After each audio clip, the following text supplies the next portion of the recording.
क्षेत्रीय सीमांतों से परे कथक नृत्य की कहानी।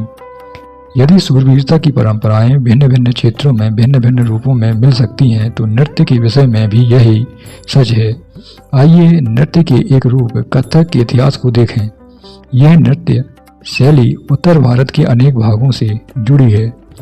कथक शब्द कथा शब्द से निकला है, जिसका प्रयोग संस्कृत तथा अन्य भाषाओं में कहानी के लिए किया जाता है।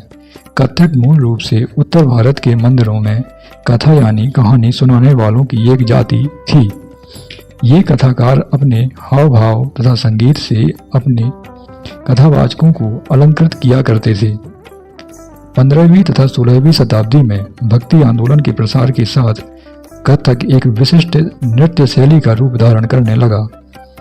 राधा कृष्ण के पौराणिक आख्यान लोक नाट्य के रूप में प्रस्तुत किए जाते थे, जिन्हें रासलीला कहा जाता था। रासलीला में लोक नृत्य के साथ कथक कथाकार के मूल हाव भाव भी जुड़े होते थे। मुगल बादशाहों और उनके अभिजातों के शासनकाल में कथक नृत्य राज दरबार में प्रस्तुत किया जाता था, जहां इस नृत्य ने अपने वर्तमान अभिलक्षण अर्जित किए और वह एक विशिष्ट नृत्य शैली के रूप में विकसित हो गया। आगे चलकर यह दो परंपराओं में फूला फला।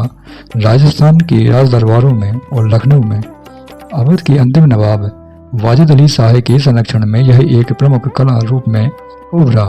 1850 से 1875 के दौरान यह नृत्य शैली के रूप में इन दो क्षेत्रों में ही नहीं, बल्कि आज के पंजाब, हरियाणा, जम्मू और कश्मीर, बिहार तथा मध्य प्रदेश के निकटवर्ती इलाकों में भी पक्के तौर पर स्थापित हो गया। इसकी प्रस्तुति में क्लिष्ट तथा द्रुत पद संचालन, उत्तम वेशभूषा तथा कहानियों के प्रस्तुतिकरण एवं अभिनय पर जोर दिया जाने लगा। अनेक अन्य सांस्कृतिक गतिविधियों की तरह कथक को भी 19वीं तथा 20वीं शताब्दी में अधिकांश ब्रिटिश प्रशासकों ने नापसंद किया, फिर भी यह जीवित बचा रहा।